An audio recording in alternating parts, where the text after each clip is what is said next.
What is up, everyone? Welcome to another edition of Live Locks presented by Scores and Odds. If you haven't already checked it out yet, you're making bad life choices. Just go over to scoresandodds.com, sign up, and get all this wonderful content we have here. We have picks from me, Dean Chevelson, Meansy, all sorts of guys every single day for pretty much every single sport. Worth the money alone just based on those picks. You can easily make your money back in the prop model that's absolutely been crushing it, sitting at a 60% clip so far this season, I believe. Just absolutely free money. And we got this nice little odd shopping tool. Tells you the best lines on different props from each of the main sites. All that stuff. Plus, you get access to Grant's Action Lounge on the Discord. Just go to scoresandodds.com/Discord and you sign up for it. Real nice. You get in there. And I just post the picks that I like every single day. All the picks I have on the show right now are in the Grant's Action Lounge. So, boom, free money. Just go sign up. It's that easy. We didn't have a great week so far this week. We lost a unit on Monday, lost a unit and a half on Tuesday, but still up 21 units so far this month, sitting at 6.75% ROI. Cannot complain about that. That's about 10.5K. Solid overall month here.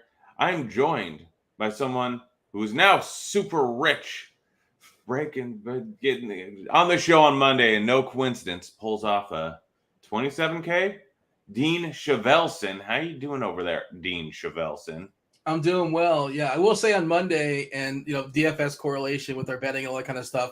The biggest thing that I stressed, and the whole big conversation we had on Monday, was about Darius Garland and how he's absolutely going to annihilate and smash and pummel any odds that you want to use against the Lakers, and he did. We talked about alts as far as across the board. I think he had like 15 or 17 assists or something like that.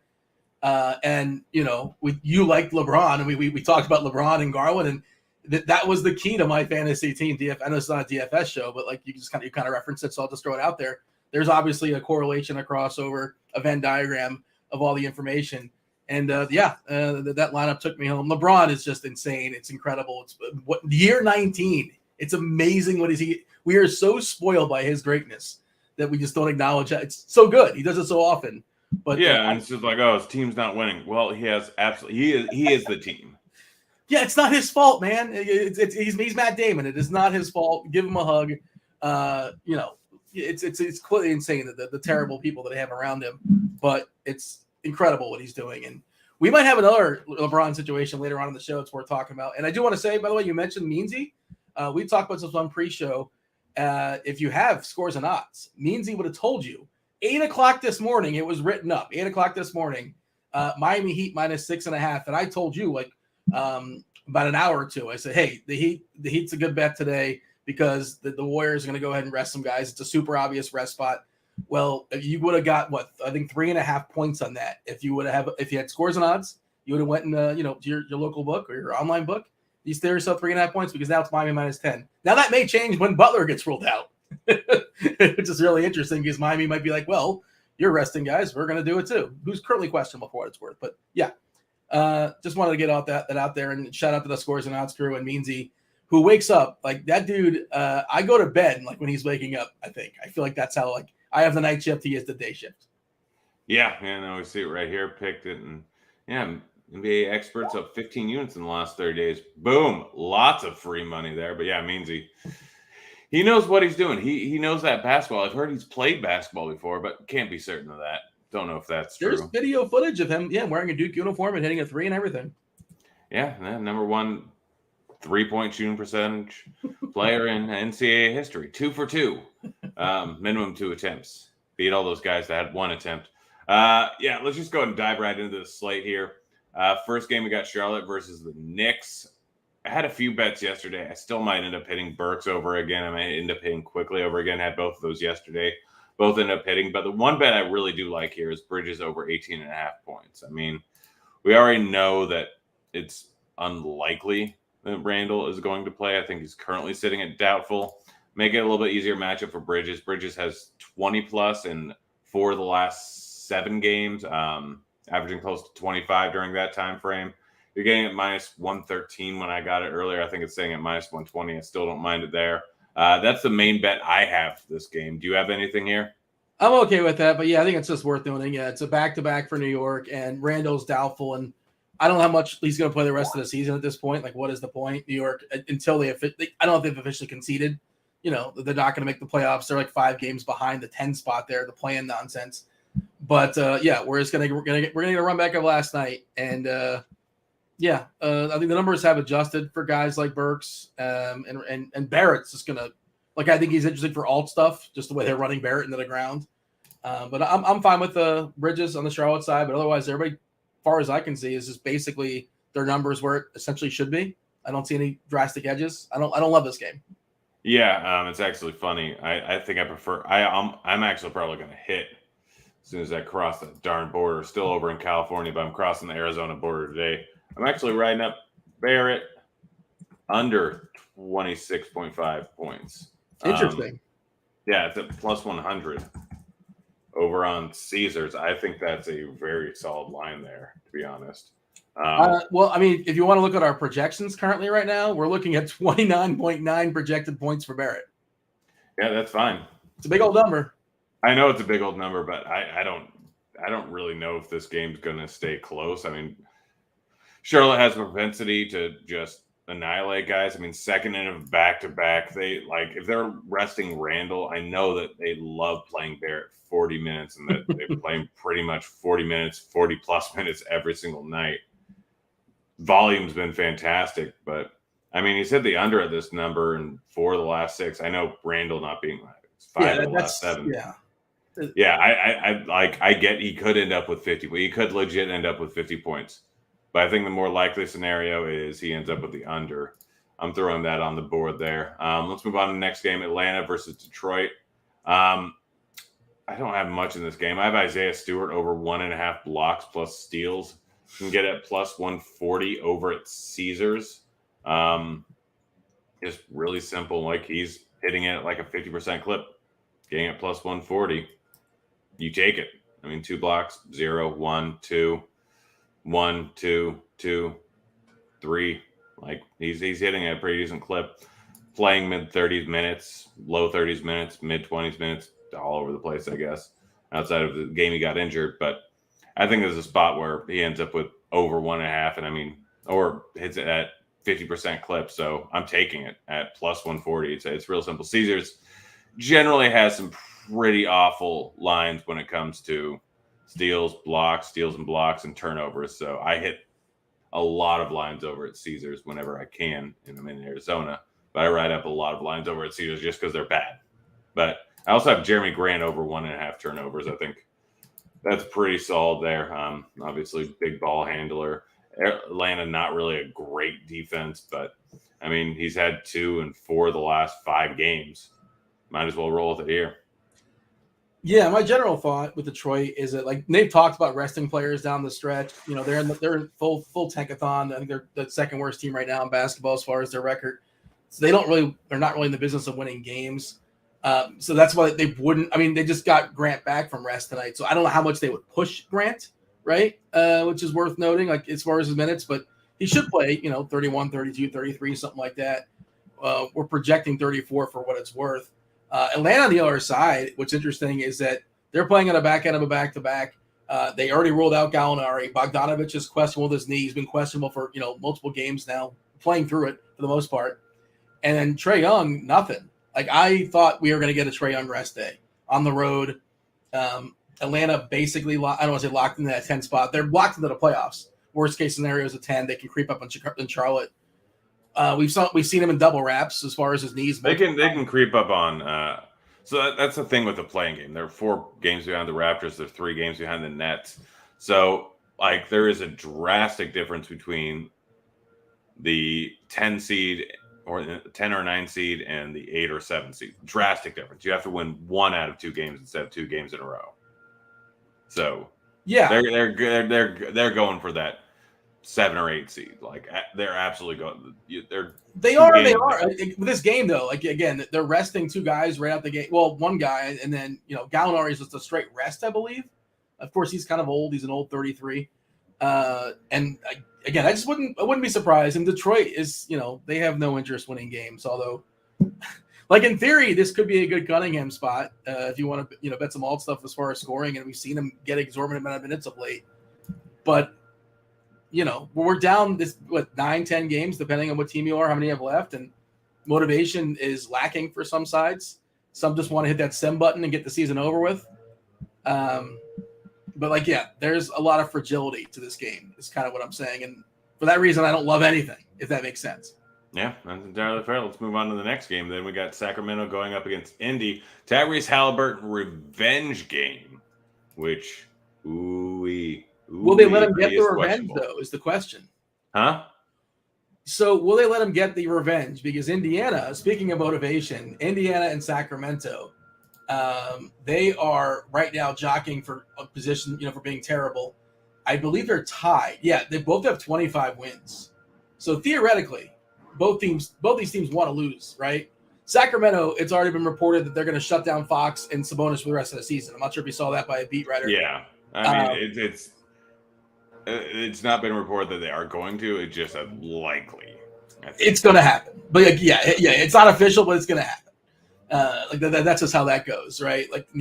They made a trade for to go for it a month ago or whatever it was, whatever you want to call it for Sabonis, and then we mocked that trade then, we mocked that trade today. We'll be mocking it for years, I imagine. But Halliburton is questionable on the Indiana side. I think he's a lot of fun if he goes. It's just weird because I was thinking about when two teams don't want to win, and of course the players are they're not in on a fix or anything. They're gonna try if they're out there, if they're given an opportunity, try their best. I was just thinking about totals as far as over under and how do you think that works? Is it more like they score a ton of points or not a lot of points? I don't really know. I mean, they're just not playing defense. I only have one bet in this, and it's actually an under. It's Davion Mitchell under 27.5 points, rebounds, assists. Mitchell's going to play a ton of minutes. He should have a decent usage. That number's just too high. I know he's been shooting 20 times. No, that's Donovan Mitchell. No, he's been shooting 14. I think I remember 12. Yeah, it had 22 in the last one, but sitting right around 14 almost every single game, playing mid-30s minutes. What's the number you said? 27 and a half? 27 and a half. I like the over. Yeah, I figured you would, you donkey. So if you kick off Rashawn Holmes, who's done for the year, Sabonis is done for the year, Fox, we think is going to be done for the year. Halliburton, of course, he was on the team earlier, so I kicked them all off. I ran a queue. I did some research earlier today, Grant. I was digging into some stuff. Davion Mitchell, 262 minutes, a 24.9% usage.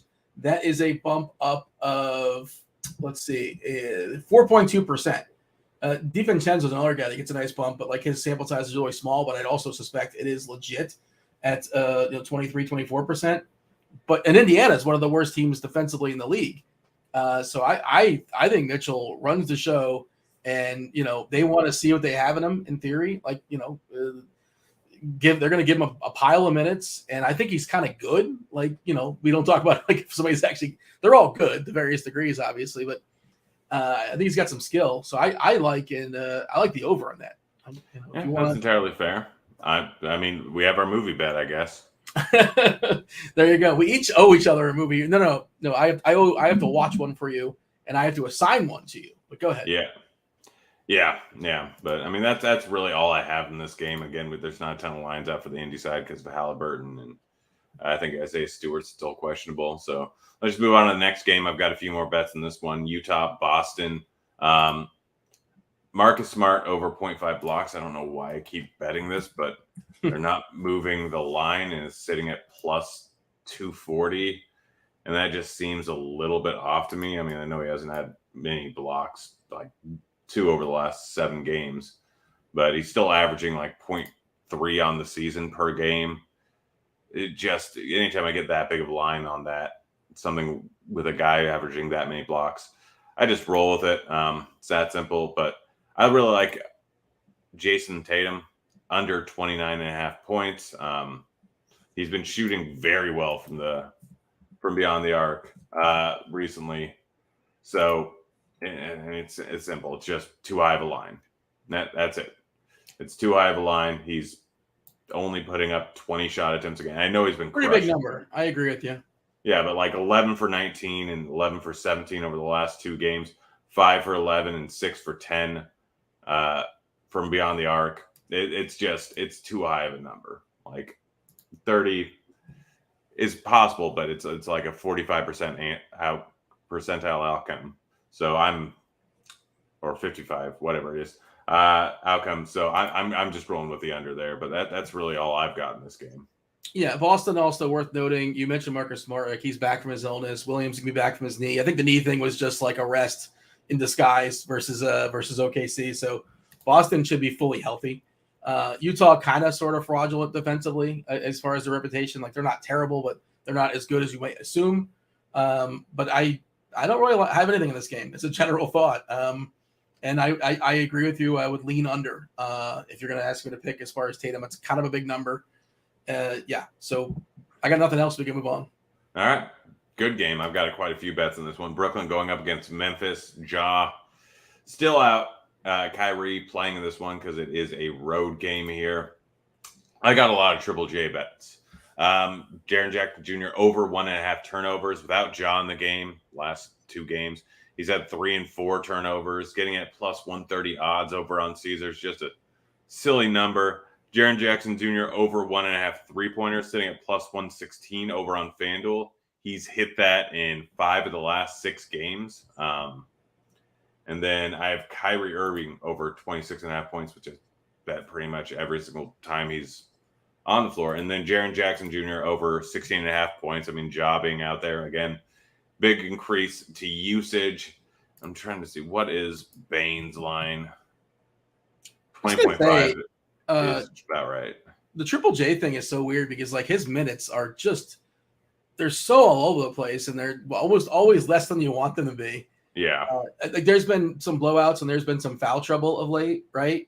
But 21, 24, 21, 30, 27, 24, 13. Again, a lot of foul trouble. Yeah. And also, like, you can't really predict foul trouble, but, you know. I mean, you can Durant predict it like to a guy a bigger that can, extent in this type of, like, if he's going up against Embiid, foul trouble's likely. I don't. Yeah. You could say more likely, less likely. You can't, but you're talking about like 2 or 3. Yeah, but 2 or 3 events essentially to start the game early. But yeah, and it sets them a path, you know, for foul trouble throughout the game. But this seems like a game where it's more likely he would get in foul trouble. Yeah, I mean, I have to assume they're going to put him on KD. Probably, which could be troublesome, you know. Yeah. But like, so, you know, it's always when he draws that first foul, like in the first minute, it's like the rest of the game, it's a sphincter clencher.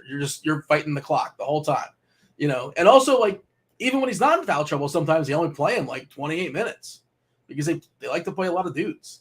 Yeah, but I like him. I think he's great, but he doesn't get enough run, in my opinion.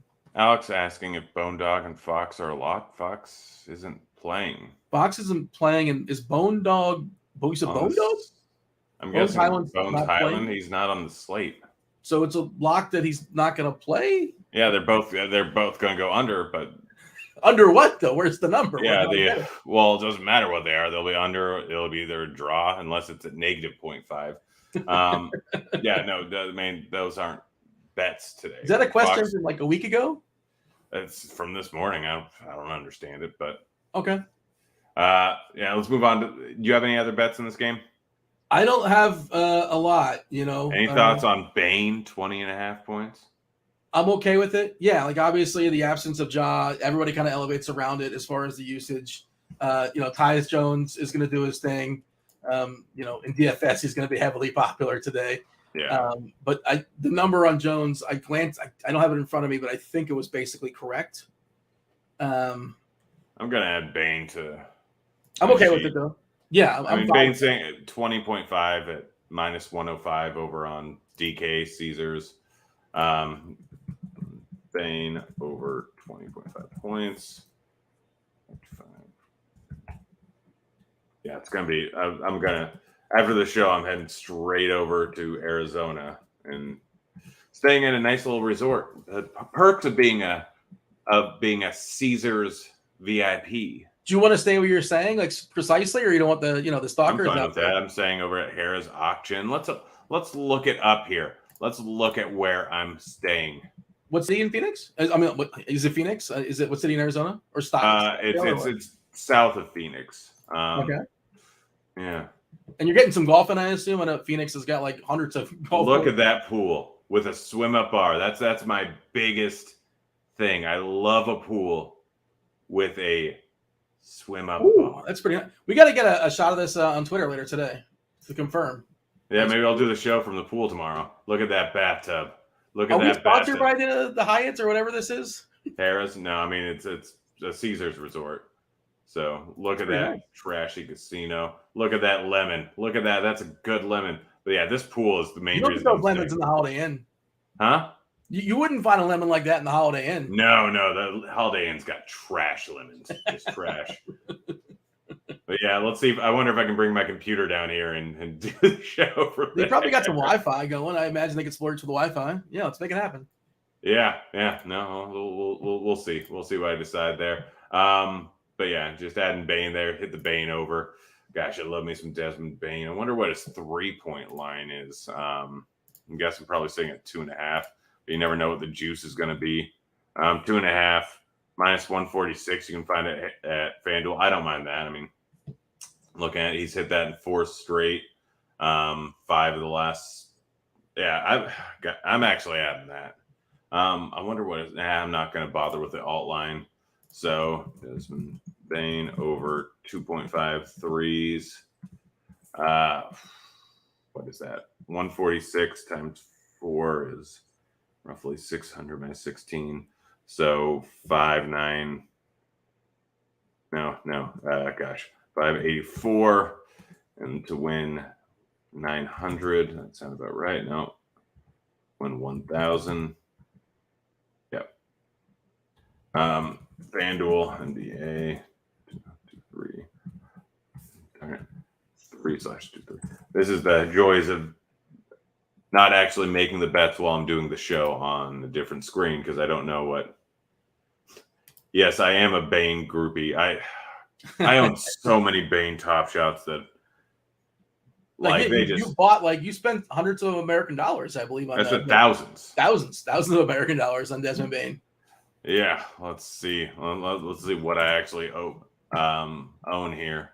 It's my Top Shot portfolio is not doing great to say the least. Yeah.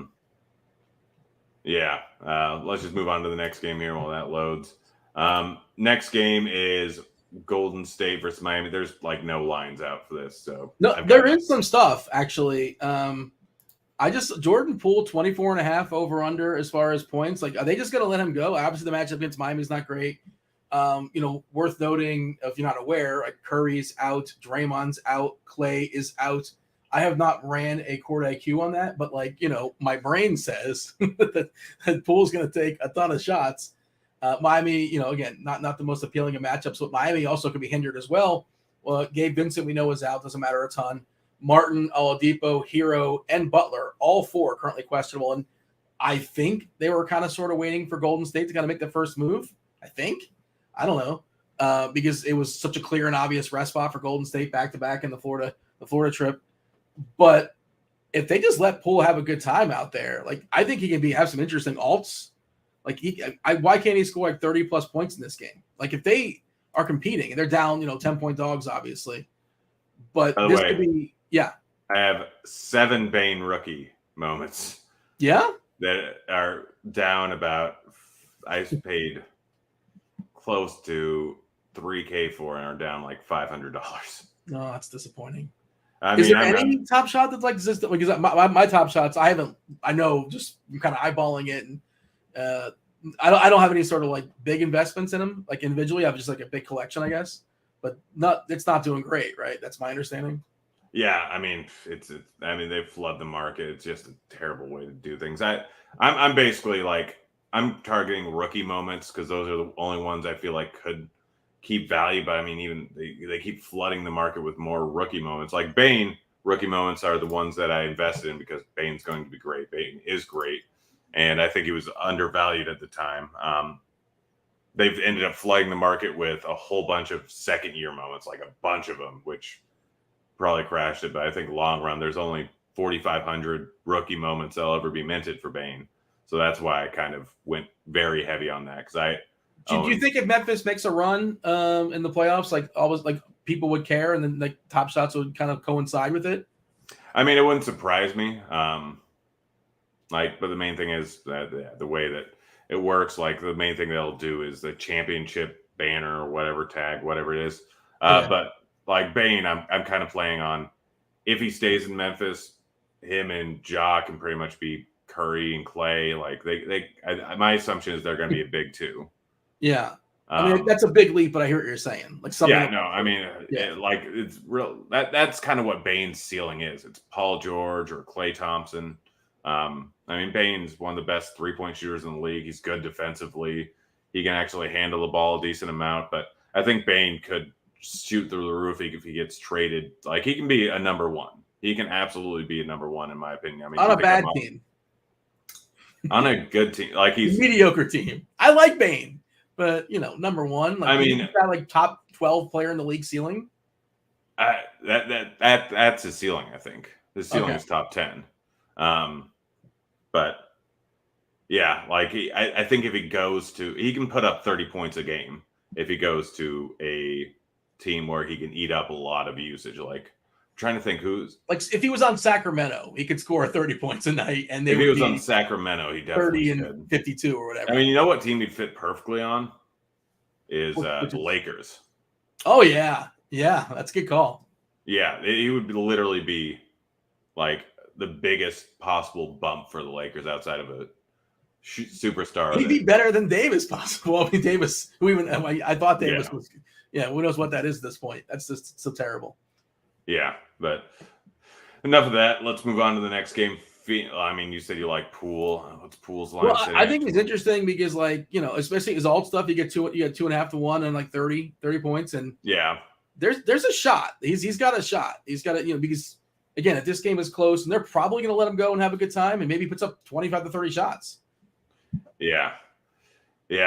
No, we'll see. Phoenix at Minnesota. I don't know if I have a single pick. Oh, I have Devin Booker over 38.5 points, rebounds, assists. I think the line was sitting pretty at Superbook. You can still get it at MGM at minus 115. I really like that. I really like that at minus 115 over at MGM. They do not have their stuff together. That's a great line. What's the number? Devin Booker, what's the number? 38.5 points, rebounds, assists. I mean, he's been crushing that. If I remember Minnesota plays super fast. Yeah. Fastest paced team in the league since the All-Star break, I believe still. Like, looking at Devin Booker's game log, the last 5 games, 31 points, 28 points, 36 points, 27 points, 30 points. And, I mean, he's been distributing, getting double-digit points plus rebounds, assists plus rebounds. So, yeah, that line's just drastically too low. This is maybe for a tomorrow night thing. I've been screaming this one for a while, but Phoenix, 9 games up on Memphis. They have that one spot on lock. They are playing the front half of a back-to-back. They're in Denver tomorrow night. Maybe they rest. Maybe they rest Booker tomorrow. Like give them a rest. Well, I mean, the problem is going up against playoff teams, and I mean, what does it matter? Well, I mean, the main thing is Timberwolves are playing really well. Like, let's see. Well, Denver and Minnesota are both battling for that 6th spot right now, which is interesting. Yeah. So those are the next 2 opponents tonight and tomorrow. Yeah, I mean, I wouldn't. Yeah, tomorrow seems the more likely spot. Like, beat Minnesota tonight. They'd rather face Minnesota, I feel like, or they'd rather face the Nuggets in the playoffs than Minnesota. I think they can beat because I mean, there's huh? You think they'd rather face Denver than Minnesota? I think so. By the way, news came out. It looks pessimistic on both Murray and Porter. Yeah, that's why I'm saying that. Yeah, so I mean, like, Jokic is the MVP and he's been absolutely incredible, but he can only do so much. Bones. But speaking of Bones, he's been elevated. He's elevated himself the last 10 games or so. Bones, he's obviously still developing, but I don't know. I'm not sure who I'd rather face. I'm not sure if it's a clear. It'd probably like a matchup thing. Who does Phoenix match up better against, Denver or Minnesota? Yeah. I mean, they probably match up better versus Denver would be my guess. But you never know. Moving on to the next game here, we got where were we at? Orlando versus OKC. I, We talked about this pre-show, Grant, right? So the tankathon, Orlando Yeah. and OKC. OKC has been amazing tanking. They've lost 10 games in a row, and they're closing in on Orlando. They both have the identical amount of wins. They both have 20 wins, right? And it's important to get the 3 spot. Brogdon is ruled out for rest. There it is. What about Halliburton? Are they going to let Halliburton do his thing? Because if they let Halliburton go, I have to assume that Halliburton's going to play. Halliburton overs. If they let him do his thing, which again, they want to lose. They should want to lose that game. They are actually a game behind. They have the same amount of wins as Sacramento. Sacramento, Indiana, both at 25 wins. Both teams want to lose. Same scenario with Orlando and OKC. Both teams have 20 wins. Both teams want to lose, which is why I would think OKC would rest SGA. I would think that's the case, but I don't know if they will. I've guessed wrong on this one multiple times. So yeah, but yeah, if they go, bet SGA overs. Yeah, if SGA is playing, then they're not currently out, but I bet that all the way up to like 28.5, 29.5. Yeah, I mean they still have their 10 bodies there in OKC. Orlando, they gave Wendell Carter both a wrist and an ankle. I assume he doesn't play in the back half of back-to-back, and they also know that they want to lose this game. Suggs is ruled out. Fultz they ruled out already on the back-to-back. Like I think Orlando just wants to lose. I'm surprised Orlando's a 1.5-point favorite because again, nobody wants to win here. If you really you lie detector test, if anybody wants to be honest about it, both teams don't want to win. Management, not necessarily the players.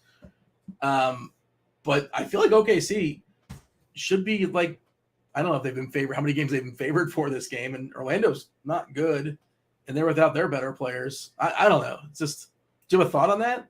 OKC getting points if SGA plays?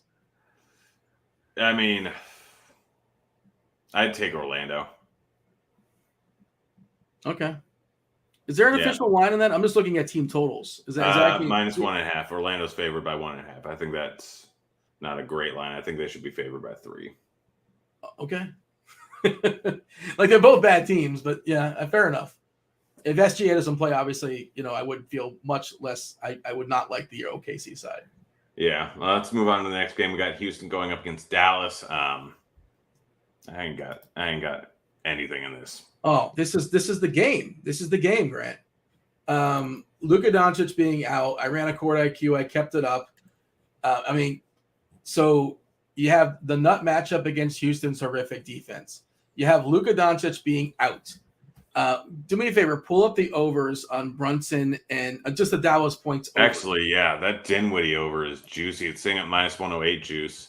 I'm throwing that on the board. Dinwiddie, Brunson, like this feels like when you bet both over and like, I don't want to say worst case scenario because of course you can lose both, but feels like worst case scenario, you chop it. You got a decent chance of winning both. And if you lose both or you lose one, maybe the other one just went nuts, elevated because they scored 35 points. So I like the overs on both. I like the alt points on both. So I ran a court IQ, right? I kicked off Tim Hardaway, kicked off Porzingis, and then the main piece is Luka Doncic. So keep in mind that you can't fully trust the Brunson numbers because Dinwiddie's there now. And most of the Brunson numbers are from when Luka was out for a while and Brunson was just the entirety of the offense. Okay, well, I had Dinwiddie at 34%, Brunson at 30% usage, 2 monster numbers. And the other part of it, too, is just look at the rest of the Dallas rotation. The guys are going to be in the court. Bullock, like a 15% usage guy. Powell, like a 15% usage guy. DFS, 15. You know exactly who's shooting the ball for Dallas. Yeah. It's very, very clear. They have a 115-point team total, and it's going to be the Dinwiddie and Brunson show. That's it. We did see Powell go absolutely nuts against Houston about 2 weeks ago or so, for what it's worth. So if you want to pull like a meatloaf and get 2 out of 3 and bet 3 and overs and those guys, but Brunson and Dinwiddie, I think the numbers are off by like 4 or 5 points. When I was looking at it, go ahead. This is interesting. You take Luka off the court and you put both Brunson and Dinwiddie on. This is where you get, I think, a better look at things. Dinwiddie, 31.3% usage. Brunson, 27.4% usage. Dinwiddie averaging 28.33 points. Brunson averaging 22.5 points. Yeah, still good. Yeah, it's still good. I mean, I'm staying away from the Brunson one, but that Dinwiddie line is far too low at 20.5. And it's not just points, like PRA, like all of it. All of them over, man. I like all of it. Everything. Yeah, let's see what the PRA is for Dinwiddie.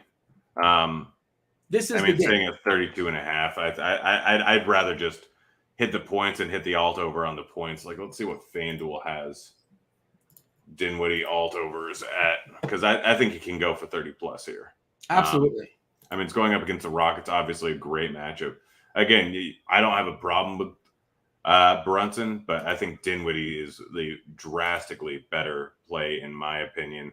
25 plus is sitting at plus 200, like that.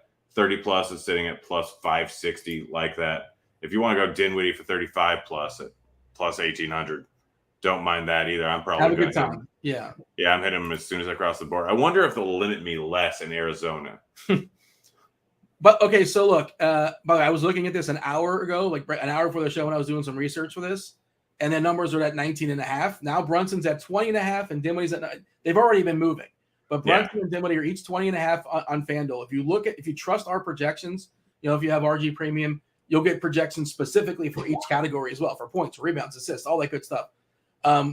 Again, the numbers are 20.5. We have Brunson projected for 26.5 points in the bucket. 25 points projected for Dinwiddie. So still plenty of wiggle room.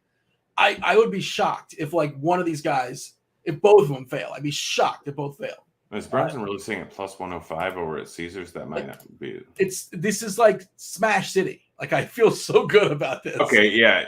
I didn't realize he was sitting at plus 105 over at Caesars. I thought it was minus 105. Oh my God. Plus 105, that's a good line. Get out of California right now and go to the border.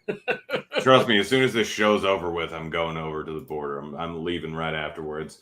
Let's move on to the next game so I can get out of here and gamble my money away. Philly going up against the Lakers. Not a ton to love here, in my opinion. I mean, everyone should be back for Philly. I got LeBron James over 6.5 assists. What do we have projected for? I think this is one where I didn't even check. I just seemed like a bad line. Yeah, we have projected for under. I took the over. You get it at plus odds. I think I got it at plus 118 over at FanDuel. It's saying at plus 116 now. That's all I got here. So this is the back half of the ESPN doubleheader. I think Embiid, he's fine. That was just a rest. Was just him and Harden are both back. They gave him injuries. They gave him knees or something like that. I can't remember what it was exactly, but they're fine. They do have two of them. Yeah. But I really, it's a big number on Embiid, like 31.5, but I think he crushes. I see 35 is at plus 140, 40 is at plus 3. I don't think it's the 40, but I think this game does not disappoint. I think LeBron shows out and Embiid shows out, and they get both crushed. Yeah, Embiid sitting at minus 113 on the over at Bet Rivers. I like that line there. Yeah, I mean, the Lakers probably start Howard for what it's worth. Like, who cares?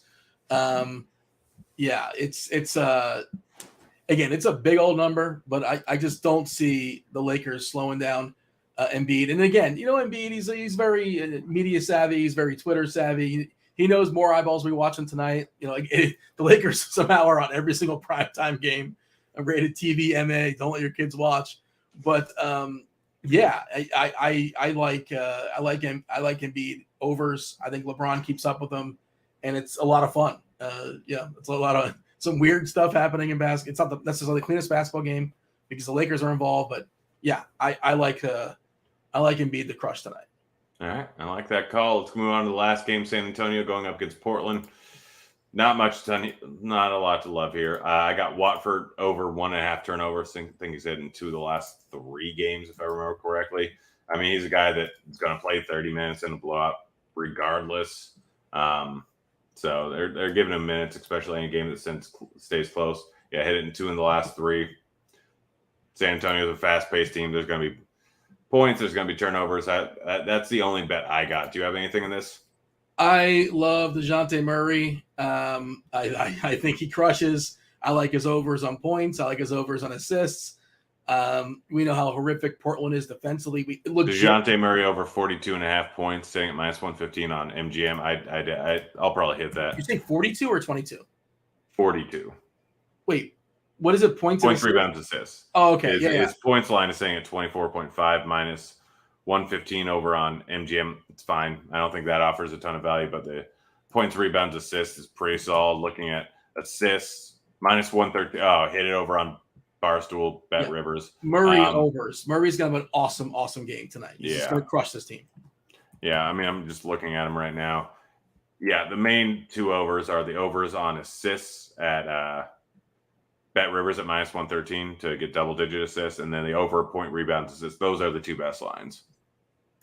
Sometimes, Grant, I come in the show and I don't have like I don't feel like I'm not going to force a take. I'm like if I'm kind of like neutral or I'm kind of like this slate is kind of meh. I'm honest about that. I feel really good about that Dallas stuff. I feel really good about Murray. Yeah. So the rest of the stuff was just sort of like 49-51 kind of coin flip, that kind of thing. And a lot of it's just kind of up in the air. Like we don't know what this team's going to do because what's their motivation, and a lot of guys are questionable. So, and it's also 4 hours before the game starts. But yeah, I feel really good about the Dallas stuff we talked about, and Murray can just have like a career night against this Portland team. Yeah. All right. Well, Daniel, rich Daniel. Dude, I'm just trying to be Grant Neiffer. I'm staying at the Holiday Inn. You're staying at the Hyatt, man. No, I'm not paying for it. Well, but that's even more. Yeah, I mean, like you go to the Oscars and they give the rich people like here's a bag of like a bunch of goodies. It's worth $50,000. People, that's the best part about being rich. People give you more free stuff. That's the thing. Like, I live a very cheap life. I don't actually go spend much money. Taco Bell's not that expensive. Yeah, I just work my tush off to get free stuff. That's what makes me happy. Is like, oh, I had to pay for this resort. Like, I'm not happy. Like, oh, I've spent 10 hours making sure I got this resort for free. Oh yeah, that's the stuff. Like, you're gonna enjoy that jacuzzi. Yeah, I stay 50 nights a year in a resort, like a nice resort, paying a total of like $500 every year. True? Yeah. Man, I want to say, I want to live the Grant Neiffer life, man. I gotta take your class or something. I started doing this when I was very poor actually. Getting out of college with what is it? You're like negative $200,000. Yeah, I had like $200K in student loan debt. Don't go to a private college. It's super dumb. And so like then I started figuring out credit card points and hotel points and Vegas, like going to Vegas during college once a month. I figured out the flaw in every single system. Granted, I gave them a bunch of money with gambling because you get drunk and you start splitting every tens because you want to have fun. Have you ever seen not to cut you off? Ever see Punch Drunk Love? This is kind of like a plot point in Punch Drunk Love. You ever seen the whatever it's called, the pudding thing? Yes. Adam Sandler figures out how to get extra points on pudding, and he gets a free trip to Hawaii. Yeah. Yes. That's what it reminds me of in my head. If I would have been around then, I probably would have bought like 10,000 cups of pudding. Yeah. Yeah. He just has a crate full of pudding, I believe he buys. Yeah. Yeah. Yeah. Good spoilers. Stuff. All right. Well, it's time to get out of here, Daniel. Thanks for joining me. Always appreciate it, my friend. Guys, we'll be back on tomorrow. I'll be in a legal state, and I'll be placing these bets as soon as I cross that gosh darn border. California, just legalize gambling. They're such a terrible state. Everyone, not California. Everyone, come on. California. I'm paying $7 a gallon on gas on the way out here. We literally stopped at the Arizona border on the way over here to make sure to fill our tank, and we're gonna. It's not really 7 though. That's like the outlier, right? It's 6. Okay, yeah. I've seen consistently 6 to 650. Okay, yeah. Yeah, if you're in LA, it's 7. Yeah, well, yeah. I mean, depending on, but yeah, I'm sure it's up to, which is it's generally 7 in LA because they have a decent gas tax. Oh wow. Okay. Yeah. Well, hey, let's tax some more. Let's tax some sports books in California. Yeah, they need more money. Sports betting revenue, easy stuff. Bunch of rich people. All right, it's been fun. We're getting out of here, guys. Good luck on your bets tonight.